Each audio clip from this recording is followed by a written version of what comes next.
Yesu ashimwe. Reka tumwongere amashyi menshi, arakoze cyane ku nyigisho zisaduhaye. Natangiye mvuga ngo ni ikiganiro cyangwa se ni amahugurwa ariko afunguye. Akoresheje umwanya muto cyane kandi avuzemo ibintu byinshi cyane. Mwabyumvise kandi by'ubwenge. Rero umuntu waba afite ikibazo kijyanye n'ibyo amaze kwigisha, kijyanye se n'ikindi kibazo afite muri Kristo Yesu, yakibaza tuhagaze aha, hanyuma umushumba akiri hano ubwenge Imana yamuhaye akabasha kugisubiza. Bazamura urutoki, tuguha umwanya, bafata indi mikrofone begereze hano hagati, hanyuma tubashe kugendana. Ufite ikibazo yazamura ikiganza. Ufite igitekerezo, ufite ikibazo, ufite inyunganizi, ntugire ubwoba. Ndabizi hano hanze mufite ibibazo byinshi, ibitekerezo byinshi, ariko wasanga ugize ubwoba. Kandi twifuza ko urubyiruko musobanukirwa iby'ubu bwami, musobanukirwa iby'umugisha wa mu Mana, ari uko mwabisobanukiwe. Ikiganza hejuru uwifuza kubaza, hanyuma tukamuha umwanya. Hari uhari? Mushumba, hari impamvu ebyiri. Ndabona hari uzamuye hariya. Yego. Wow. Twamusaba kigira hano hafi, urabanza uvuga izina ryawe, hanyuma ubaze ikibazo cyawe. Hari igihe abantu bagira ubwoba kandi hano hanze yo muganira murabizi ibyo mujya mubazanya, ibyo mujya muganira. Ndabizi neza ko hari ibibazo byinshi hagati muri twe. Rero ntutinye, dufate iminota nibuze nk'10, ibibazo tubibaze binasubizwe, hanyuma indi nk'5 turamye Imana dusezera dutaha. Imana igumugisha. Amazina yawe, hanyuma ubazana ikibazo. Murakoze, nitwa Shalom Barushimana. Ikibazo nari mfite, muvuze ko ku bijyanye n'uko turi abarokore cyangwa se umukristo wese afite ububasha bwo gutsinda icyaha. Ese yaba usenga cyangwa se udasenga, ni kubariza muri rusange ubwo ngubwo. Hari icyaha gishobora kuba gituruka kuba wenda ari ingeso, hakaba n'icyaha gishobora guturuka kuri karande z'imiryango. Ibyo ni ibintu bibiri bitandukanye. Nje niko mbyumva. Numva ko icyaha gitandukanye no kuba ari karande z'umuryango no kuba ari icyaha cy'ingeso, ari ibintu bitandukanye. Muragira ngo nabyo mubisobanure, hanyuma mutubwiye niba bishoboka ko ubwo bushobozi nabwo bw'icyaha karande nabwo tubufite, yaba abasenga cyangwa se n'abo mu miryango yacu. Murakoze. Murakoze cyane. Ntabwo umuntu wese afite ubushobozi bwo gutsinda icyaha kiretse uri muri Kristo Yesu. Bibiliya iratubwira ngo umwuka naza azatsinda ab'isi, abemeze ibyaha, abigishe gukiranuka. Ni ahantu honyine umuntu ashobora gutsindira ni muri Kristo honyine. Iyo bavuga ngo mugire umutima wawe muri Kristo Yesu, ntabwo ari inyuma ya Kristo, ni muri Kristo Yesu. Agakiza kakinjira mu bice bitatu bigize umuntu: umwuka, ubugingo n'umubiri. Ico gihe nta muvumo wagusangayo, nta karande yagusangayo, ndavuga aho muri Kristo, nta gukunda isi byagusangayo. Aho hantu niho honyine umuntu ashobora gutsindira. Murakoze. Amen. Kugira ngo mwasobanukiwe, reka tumanuke hepfo duhe Yego baguhereho abaza ikibazo. Njyewe ikibazo ngize, bishobotse mujye muhindukira kuko kamera ziri hariya. Yego, ndabona. Yego. Uravuga amazina yawe hanyuma tubaza ikibazo. Ndi Jean Paul Kimanuka. Iyo dusomye Bibiliya tubona amagambo atandukanye yandika ko nta cyaha na kimwe Imana itababarira mu gihe umuntu agize guca bugufi akihana.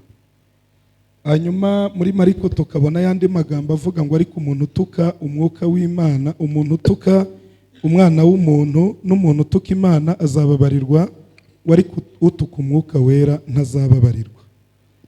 Turi muri iri teraniro, ndifuza ko wadufasha gusobanukirwa, ese koko uhuje ayo magambo ni ikihe cyaha kitababarirwa? Uyu mwanya waduhuriza muri ayo magambo ku buryo umuntu ashobora kugikora akaba arimo akorera inyuma ya zeru mu yandi magambo nta bugingo ategereje, ariko akaba akomeje gukora umurimo w'Imana cyangwa yakomeza gukora umurimo w'Imana kandi icyo cyaha gifite ariko kitazababarirwa. Mwaba mukoze Jean Paul mudufashe. tumukomera amashyi, arakoze cyane ku kibazo abajije. murakoze. Hari ikintu nshobora gukora. Hari ibintu bitatu abarokore nzi ko tutazi, tuzarinda dupfa tutamenye kuko bingana uko Imana ingana. Icya mbere ni urukundo rw'Imana, icya kabiri ni imbabazi zayo, icya gatatu ni ubuntu Imana igira. Biri infini, bingana uko Imana ingana. Rero sinshobora guhagarara hano ngo nce urubanza ngo hari umuntu atazajya mu ijuru. Oya, nabamvogereye. Ibyo biri mu bwiru bw'Imana. Ariko hari icyo Bibiliya itubwira. Reka mpere ku gutuka umwuka wera. Gutuka umwuka wera ni umuntu yakijijwe akawuzura akakira imbaraga. Abaheburayo 6:4 mwumva uko wavuga. Kuko bidashoboka ko abamaze kuvigwa n'umuco bagasogongera impano iva mu ijuru, bakagabana ku mwuka wera, bakanasogongera ijambo ryiza ry'Imana n'imbaraga z'igihe kizaza, maze bakagwa bakavamo, ntibishoboka kongera kubahindura abasha ngo bihane, kuko babongeye kwibambira umwana w'Imana bakamukoreza isoni ku mugaragaro. Bigenda bite rero? Ni umuntu yakijijwe akuzura umwuka wera, agasogongera imbaraga z'igihe kizaza, akamenya icyo Imana ivuga ku bugingo buhoraho, akabibamo, hanyuma akagwa. Kugwa bitandukanye no kugira intege nke. Gukizwa ni amahitamo, ni ukuvuga ngo mpisemo kwakira Yesu umwami n'umukiza. Hari undi muntu uvuga rero ngo ntaco bikimariye, nta mpamvu yo kubibamo, Yesu muteye umugongo, subiye mu isi. Kugwa mwabyumvishe? Bitandukanye no kugirira intege nke mu nzira ijya mu ijuru. Ushobora kugira intege nke Imana ikakugwaza, ukazongera ukihana Imana ikakubabarira, rwose Imana irabikora. Ariko umuntu ufata icyemezo akavuga ngo Yesu ndicuza ko namumenye, mbivuyemo, bene uwo muntu iyo yageze kuri uru rwego kwihana biramugora. Simvuze ko atashikira imbabazi z'Imana. Imbabazi z'Imana ziramutegereje, ariko umwanzuro yafashe ni mubi. Tugaruke ku mwana w'ikirara. Igihe yafata umwanzuro wo kuva mu rugo akajya gusangira n'ingurube, yatakaje uburenganzira bw'umwana w'imfura, bw'umurage kuri se. Ariko umunsi yisubiyemo akagaruka kwa data, bamwambitse impeta, yongera kugira agaciro k'umwana, bamwambika ikanzu, bamubagira ikimasa, bamwambika inkweto, asubirana uburenganzira. Birashoboka ko umuntu yakwihana Imana ikamubabarira, hanyuma ibyo kuvuga ko atazigera ajya mu ijuru byo sinahagarana ngo ngire icyo mbivugaho. Pastor tumukomera amashyi, arakoze cyane gusobanura. Aha, reka twakire Mugaga nabagira ikibazo abaza. Mwene mumugisha. Arakoze Pastor Desire. Ni ukuri aradufashije kandi igihe nafashijwe, kuko yadusobanuriye umutima. Gusa hari aho byageze kubera ikinyarwanda kigenda gikendera rimwe na rimwe, ndibaza ngo ese umutima wa kamere utandukaniye he n'umutima w'icyaha, w'ubwibone, w'amahwa, uhagaze ugambirira gukora ikibi? Ko wayitondoye yose ugaragaza n'umutima wa kamere nk'aho uri indepanda y'iyo ngiyo. Ndibaza ngo ese hari aho bitandukanira, cyangwa kamere nyumva nabi yewe? Ubwo rero kurikije uburambe ufite wamfasha kugira ngo numve ese ubundi iyo tuvuze kamere tuba tuvuze iki, kugira ngo n'uwo mutima wa kamere tuwutandukanye n'indi mitima. Murakoze. Kamugaga tumukomera amashyi, narakoze cyane kubaza ikibazo cyiza. Murakoze cyane, wajije ikibazo cyiza. Biriya bintu byose navuze nibishibuka ku gishitsi cyitwa kamere. Kamere ni natire y'umuntu, ni natire. Hanyuma kuri icyo gishitsi hashibukaho ibintu bitandukanye. Niyo mpamvu Paulo yavuze imirimo 16 ya kamere. Yesu we yavuze irutiyo. Igishitsi rero, kamere nimbi ku buryo ishibukaho ibintu byinshi birenze ibi navuze. ibyo navuze ni ibishibuka ku gishitsi cyitwa kamere, ariko kamere ni natire y'umuntu, ni umutima wa Adamu wakoze icyaha, ariko twakiriye Adamu wa kabiri utanga ubugingo buhoraho muri Kristo Yesu. Yes, arakoze cyane. Mwunganiye Bibiliya iravuga ngo dore umutima wa kamere ibiwuranga ni ibi, kuvuga ngo ikongera kandi imbuto z'umwuka ibiziranga ni ibi. Bisobanura ngo kamere ivanwaho n'imbaraga z'umwuka gusa. Umuntu aravuze ngo umuntu ni natire ya kamere, umuntu agizwe na kamere, ariko ikibasha kunesha kamere mu buzima ni imbaraga z'umwuka wera gusa.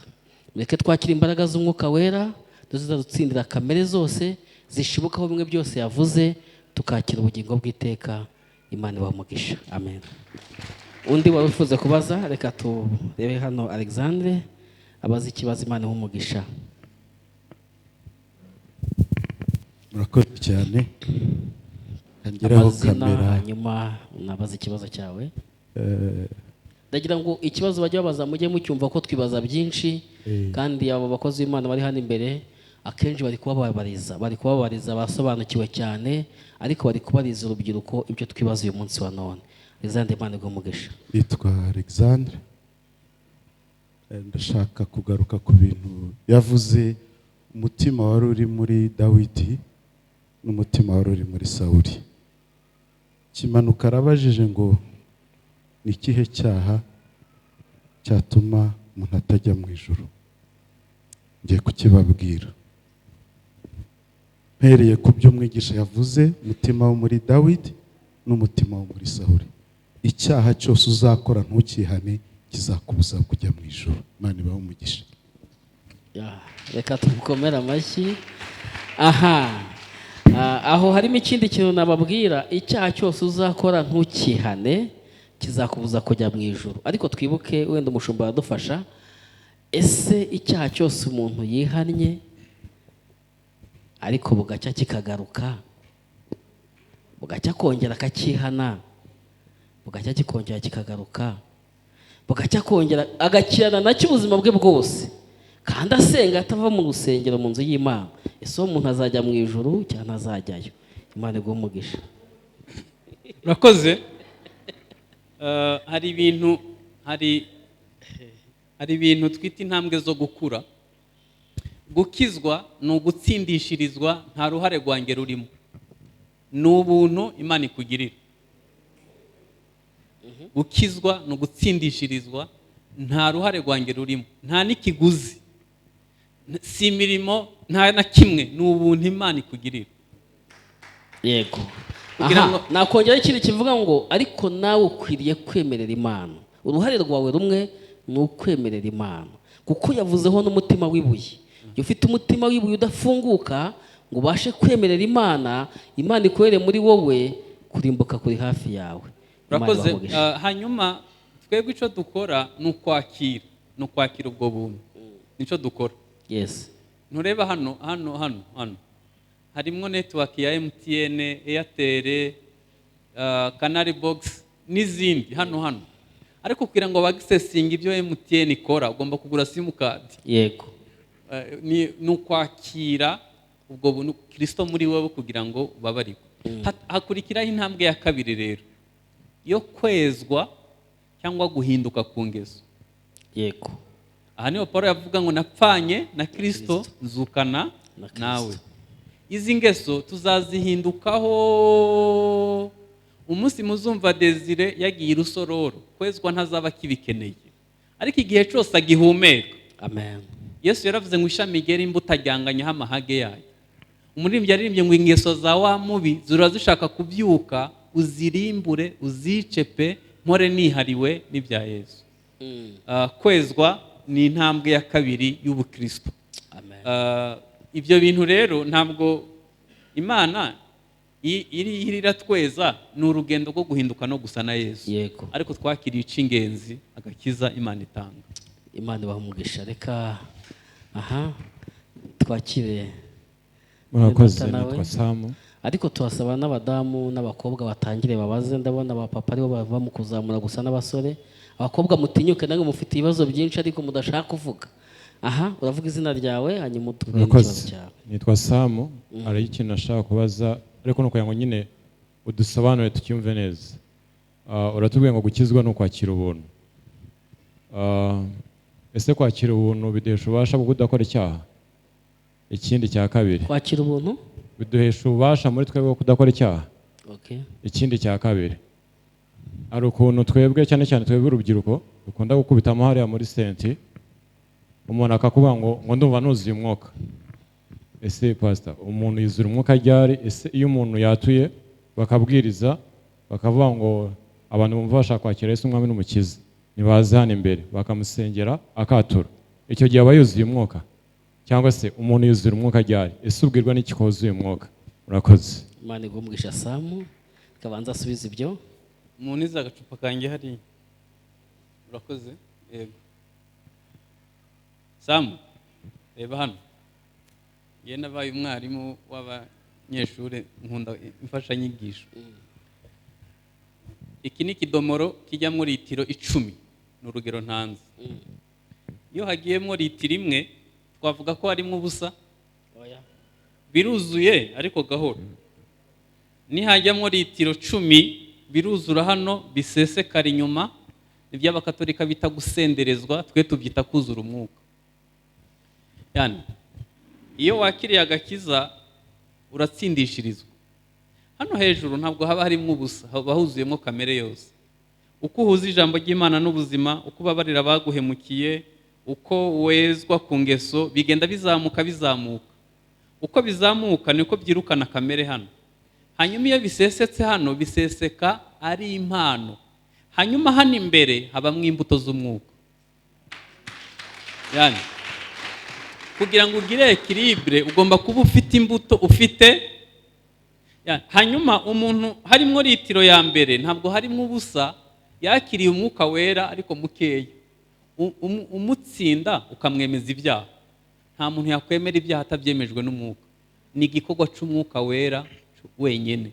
Hanyuma uko azakomeza gutera izindi ntambwe, imbuto zizakomeza kugwira, hanyuma haza impano zifitiye umumaro itorero. Nico nabivugaho. Ikindi yabajije ngo mbese ubuntu budushoboza kudakora icyaha? Ubuntu ubundi Bibiliya iravuga ngo wabyawe n'Imana ntakora icyaha. Ukora icyaha ni uwa Satani. Icyaha ni iki? Icyaha ni ubugome, ni ukugomera umwuka wera. Yani niba kera narapanga gusambana nkanasambana, iyo umaze kwakira Kristo, imbuto y'Imana muri wowe, nta nubwo ukora icyaha kubera ko Imana itangira kugwanya igitekerezo kitaraba icyaha. Birumvikana? Itangira kugwanya igitekerezo kitaraba icyaha. Reka ntange urugero. Mu gihe cyo kwa Mose byitwa kusambanya ari uko birangije, ariko Yesu yaravuze ngo wifuza umugore w'abandi abari umusambanyi. Mu mategeko yo kwa Mose byitwa kwica ari uko babonye intumbi, ariko mu mategeko yo kwa Yesu uwanga mwene data wundi aba ari umwicanyi. Ni ukuvuga ngo iyo wakijijwe, Imana ihindura imitekerereze yawe, igahindura kubaho kwawe, ikatangira kugwanyiriza ibyaha mu mizi iyo bitaraba igikorwa. Uko ukomeza guteza imbere ubwo bushobozi, bigera igihe ukaba uko Imana ishaka. Imana ishimwe cyane. Aha. Reka Papa Samu, we wasoje, reka twakire umukozi w'Imana. Nitwa Vincent. Ikintu ushaka kubaza, Pastor Desire ari gusoza, yadusomeye mu migani, aravuga ngo urinde umutima wawe kuruta ibindi byose birindwa. Hibaza ngo umutima umuntu yawurindisha iki? Yawushyira he kugira mbese yakora iki kugira ngo abarinze umutima we? Yashyiraho ibihe birindiro, yashyiraho uruhe rugi, mbese ku buryo ki umutima uwurinzwe bati ukajya ugenda bati umutima wanjye ndawurinze, mbese ukaba ufite umutekano. Urakoze. Aha, ndumva byatangiye gukomera kandi amasaha ari kudufata. Pastor, ni iki umuntu ashobora gukora kugira ngo umutima burinde? Yabaza irihebuye, yabaza izihe nzugi za metalike kugira ngo umutima burinde utakomereka, utajyamo ikibi, utajyamo icyaha, mbese Kristo azawusange nyine ukirinzwe? Imana igumugisha. Urakoze cyane. niba wakurikiye haruguru ibindi navuze birasobanura ibyo ngibyo. Havuze ngo iyo ufite umutima wari muri Kristo Yesu uba wifitemo ubushobozi bwo gutsinda icyaha. Yani niba agakiza twakiriye kataduha ubwo bushobozi bwo kureka kuvuga nabi, bwo kwishima nta gishimishije kihari, bwo kugira amahoro turi mu mahoro make, izo mbaraga Imana irazitanga. Arabemeranya nanjye? Hari abantu bakijijwe pe, Imana ibaha ubushobozi bwo gutsinda icyaha. Hanyuma ikindi tuba dufite ubutware muri twe ku bindi byose biri hafi aho, ubutware bwo gutsinda abadayimoni n'ibindi byose. Hanyuma ikindi, ubwami bw'Imana buza muri twe. Shaka nabisobanura mu ijambo rimwe. Dawidi yaravuze ngo umutima azawurindisha kwitondera ibyo Imana yategetse. Bibiliya yuzuye principe z'ubwami bw'Imana. Nituzishira mu bikorwa umutima wacu uzaburinzwe. Murakoze. Aha, Imana imuhumugisha mwunganiye. Bibiliya iratubwira mu gitabo cyo gutegeka kwa 2, uyu munsi ntanze ijuru n'isi w'abahamya bazagucinza wowe ko ngushyize inzira ebyiri imbere, iy'urupfu n'iy'ubugingo, ngo ariko uhitemo ikiza kugira ngo ubashe kurama. Bisobanura iki? Umutima wawe uwurindisha kuwinjizamo ibibi, hanyuma ukawushyiramo ibyiza, cyangwa se ukawurindisha kuwushyiramo ibyiza ukawukuramo ibibi. Icyo gihe uba urimo kuwurinda, uri mu bushake bw'Imana. Icyo gihe nibwo urimo kugana muri cya gihe twavuze ngo mugire wa mutima wari muri Kristo Yesu, kuwurinda neza no kuvanamo ibibi Kristo atishimira, tugashyiramo ibyiza Kristo yishimira. Imana ibarengere. Amen. Yego, dusigaje rwose uyu nguyu n'undi umwe, muratwihanganira, ibindi umukozi w'Imana azaza. Uyu mumfashije nasoreza ku mumama cyangwa ku mukobwa, ndabona batinye kandi ndifuza hagati muri twe dushyiremo uburinganire. Yego Mucyo, yego Mucyo nawe araza kujya ariko nyuma y'umukobwa cyangwa se umumama. Yego karibu. Murakoze. Izina ryawe unabaza ikibazo? Yego, Fabrice. Yarashatse kubaza iki kibazo kigira giti, ariko nakunze ukuntu unezerwa uranezerwa, Imana igumugisha. Yego, ngabaza ikibazo. Yego, hari ijambo pasiteri yaravuze, aravuga ngo igihe cyose utihanye ngo icyo nicyo cyaha kigize gute cyicisha, niko yaravuze. Noneho nashaka ngiye kubaza iri jambo riri ibice 8 umurongo wa 10, ariko ndahera ku wa 9. Wa 9 uravuga ngo ariko mwebwe ntimuri aba kamere ahubwo murabo mwuka, niba umwuka w'Imana aba murimo. Ariko umuntu wese utagira umwuka wa Kristo ntaba ari uwe. None 10, none ushaka ko mutubwiraho, haravuga ngo niba Kristo aba murimo, nubwo umubiri uba upfuye uzize ibyaha, umubiri uba upfuye uzize ibyaha, umwuka uba uri muzima kubwo gukiranuka. 11. Ariko niba umwuka uyazuye, ariko ahangaha niho nshaka cyane. Koze ntabwo cyumvikanye neza ikibazo. Ikibaze kuvuga ngo wasomye, ariko noneho hina gato bazi ikibazo neza kivuyemo. Yego, ijambo riratubwiye ngo niba Kristo aba murimo, ni ukuvuga ngo aba bantu ni umuntu Kristo ari muri we. Noneho ngo umubiri kera urapfuye uzize ibyaha, ngo umwuka hepfo haravuga ngo umwuka uri muzima kubwo gukiranuka. Nabyumvishe mama. Nabyumvishe. Imana imuhumugisha pastor wacyumvishe. Yego. Ega babwira ukuri. Ibintu byitwa agakiza mu Rwanda birashidikanywa. Afite icyitwa agakiza hano kirashidikanywa. Kubera ko agakiza kuzuye gakiza ibintu 4, gakiza ibyaha, gakiza indwara, gakiza ibikomere n'imivumo. Kitwa agakiza kuzuye uko ageze mu bice 3: umwuka, ubugingo n'umubiri. Hanyuma abantu benshi bakiriye Kristo nk'umukiza ko bari bafite ibyaha, ariko ntibamwakire nk'umwami w'ubuzima bwabo. Yesu agomba kuba umwami w'ubuzima bwo mu mutwe. Yesu agomba kuba umwami w'uburyo ufata ibyemezo. Yesu akwiye kuba umwami w'uburyo uhitamo inshuti. Yesu akwiye kuba umwami w'uburyo ukontorora umujinya wawe. Yesu akwiye kuba umwami w'ejo hazaza. Yesu akwiye kuba umwami w'amafaranga yawe n'umutungo wawe. Yesu akwiye kuba umwami w'uburyo ukoresha ingingo zawe z'umubiri. Yesu akwiye kuba umwami w'uburyo bwo kuramya no gukorera Imana kwawe. Utwo twumva twose Yesu agomba kutwinjiramo. Iyo Yesu yinjiye muri ubwo buryo rero, gupfa umubiri uzapfa.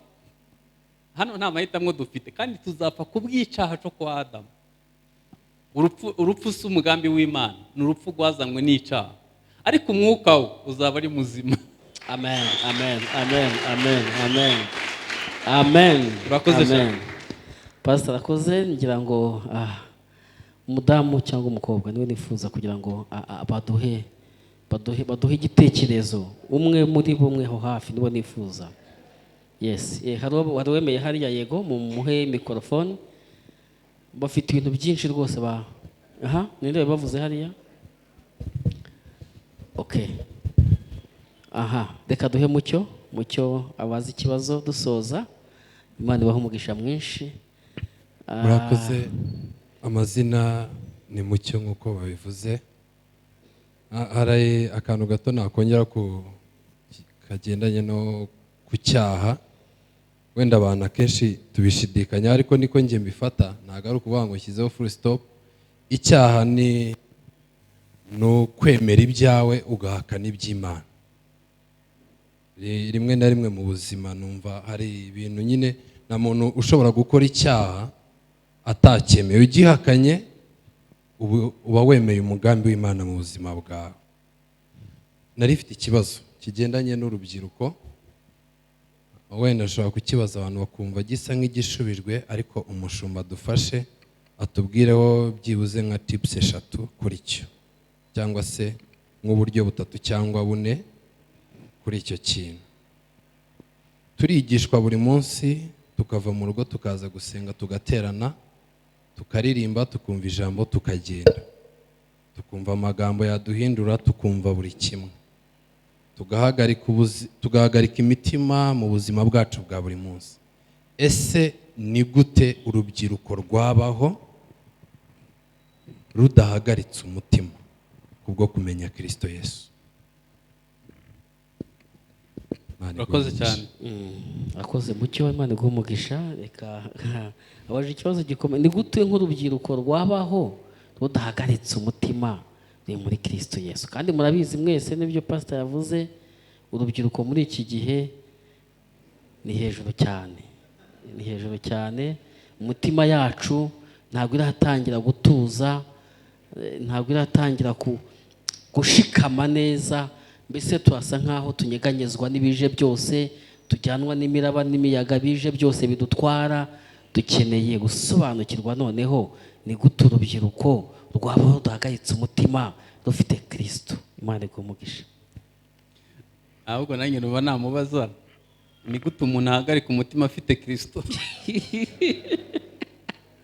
Ashobora kuba afite izina gusa, ariko adafite ubutware, adafite ubushobozi. Kuko iyo wakiriye Kristo uba wakiriye imiterere, imimerere, kamere ye, ubutware bwe, ubushobozi bwe. Ibyo bintu bikurimo wahagarika umutima? Ntabwo bishoboka. Hanyuma ikindi gituma abantu bahagarika umutima ni uko batazi ngo ndinde. Ndinde gizwe n'ibibazo 5. Ndinde, naremewe iki, ni wowe muhamagaro mfite, ni izihe mpano mfite, niye nkwiye kubikoresha. Iyo uzi ngo ndinde, ntabwo wahagarika umutima, kuko kumenya uri we, uzajya gusaba akazi ushingiye kuri we, uzarambagiza umukobwa ushingiye kuri we, uzemera umuhungu ushingiye kuri we, uzasengera ahantu ushingiye kuri we, ibintu byose uzabishingira kuri ndinde. Urubyiruko rero n'abantu bamwe ntibagize amahirwe yo kumenya abo bari bo, mu miryango ntibabafashije, no mu rusengero nta mwanya tubafitiye. Turashimira umushumba yatumiye urubyiruko mu ntiza amashi. Amen. Imana ibahe umugisha menshi. N'abashumba bake bita ku rubyiruko kuko nta mafaranga rufite. Hanyuma ikindi gituma abantu bahagarika umutima, nico cyanyuma nshaka kuvuga. Maze imyaka 12 mu itangazamakuru, hari ikintu mu itangazamakuru twita content. Hano abanyamakuru nitwe tubagenera ibyo muhitamo. Kubera iyo twavuze ko umukobwa mwiza ari upima mu nda zero, abakobwa barara banywa amazi ashushe yuzuye indimu, ibifu bigatoboka bashaka kuba nk'ibyo twavuze mu itangazamakuru. Iyo twavuze ngo umukobwa munini n'uwo ufite hano hepfo hanini, uzabona mu mujyi bacuruza amakareso arimo matera bakambara ibintu bitari ibyabo kugira ngo bamere nk'uko twavuze mu itangazamakuru. Yani iyo winjije content mbi irakuyobora. Hanyuma Imana yabwiye Yosuwa mu gice cya mbere ngo ibiri mu gitabo cy'amategeko uzabihoremo ku manywa na nijoro, nibwo ibyawe bizagenda neza ukagira amahirwe mu buzima. Amen. Yani iyo winjije content nziza, ukamenya principe z'ubwami bw'Imana, ukamenya principe dukwiye gushingiraho ubuzima, ukamenya ibyo bintu byose, uzabaho udafite ubwoba. Kubera ko ubuzima bwawe bufite urufatiro ku cyo Imana yavuze. Amen. Urakoze cyane. Pastor, tumukomera amashyi menshi cyane, arakoze cyane kudufasha.